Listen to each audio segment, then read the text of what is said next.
Hello, everyone. How are you doing these days? Allow me to introduce myself. My name is Gerard Joseph Atienza. I am the founder and president of the Filipino Autistic Self-Advocacy Team Incorporated, an organization run by Autistic Filipinos for Autistic Filipinos.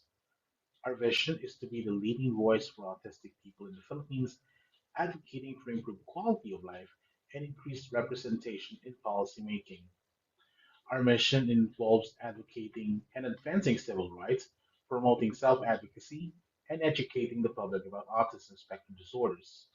We are guided by core values that emphasize the importance of including autistic voices in decisions about them, and we adhere to the principles of the autism rights movement and other precepts concerning full representation of people with disabilities.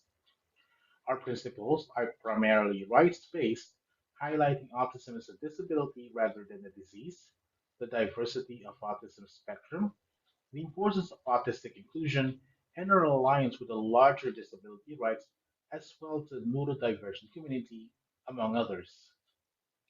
Today, I am assigned to share with you our stories and insights in terms of participation, engagement, representation, and advocacy, which are some of our key areas in the neurodivergent movement.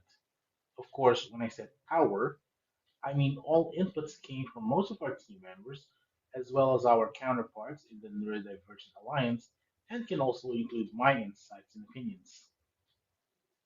The core principle of our discussion will consistently center on the principle of nothing about us without us, which asserts that no policy, practice, or premise should be determined by anyone without the full and direct involvement of the group affected by such policy, practice, or premise.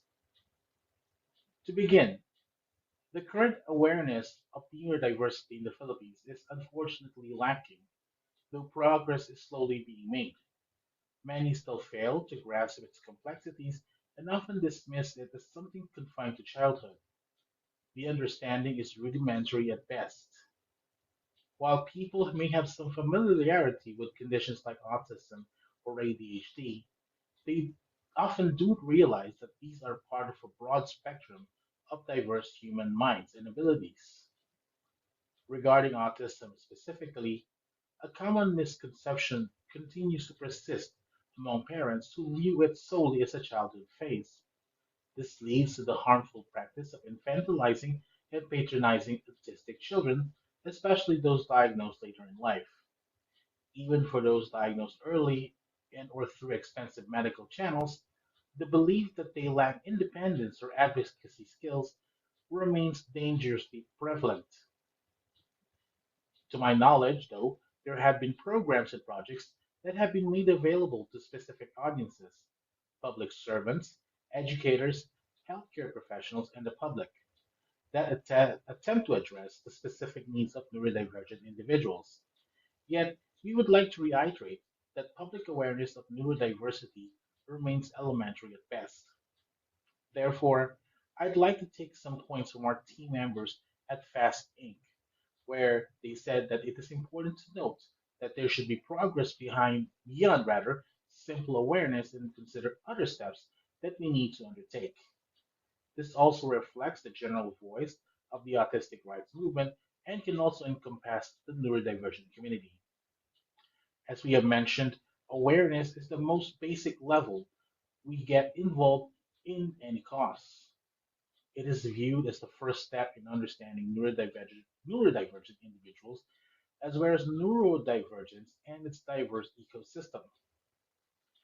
Acceptance is a significant level up, even if this is just the second step in understanding neurodiversity. The concept revolves around the premise that once neurodivergence is innate in the person, that not everyone gets detected or assessed in their childhood, and that the inaccessibility of inclusive and accessible detection, assessment, and diagnostic criteria and services are gaps that must be addressed. It is another leap forward from looking beyond the perceived limitations rather of neurodivergent people to realizing their potentials by appreciation of the struggles they face as they navigate this maze called daily living, as well as taking advantage of their innate strengths and capabilities for them to effectively contribute to society. Given these struggles and opportunities, we are called to adopt some form of reasonable accommodation to address the needs of neurodivergent individuals so they can properly function while being their authentic selves in the process. Thus, it is important that proper communication should take place among stakeholders in the process, such that the contribution of neurodivergent people would not only reflect their creativity in solving their problems or identifying solutions, but also their authenticity in their studies and outputs. As for the case of advocacy, we discuss this less because there are those who are way too eager to advocate for neurodiversity, specifically in such niches as autism, ADHD, Down syndrome, and intellectual disabilities, among others, without properly learning how to accept, appreciate, and accommodate them first. For this reason, advocacy in this particular domain is a two-way call. First, we should advocate for neurodivergent individuals, regardless of age, gender, or other social status, without resorting to patronizing or infantilizing. The latter is very important because neurodivergent people who are diagnosed or identified later in life, and those who have already been diagnosed and are biologically adults. Second, we should always presume competence, recognizing that neurodivergent people are able to advocate for themselves and that we must support and allow their self advocacy instead of gatekeeping them, restricting or delimiting what they are allowed to do or speak or access information they are entitled to have.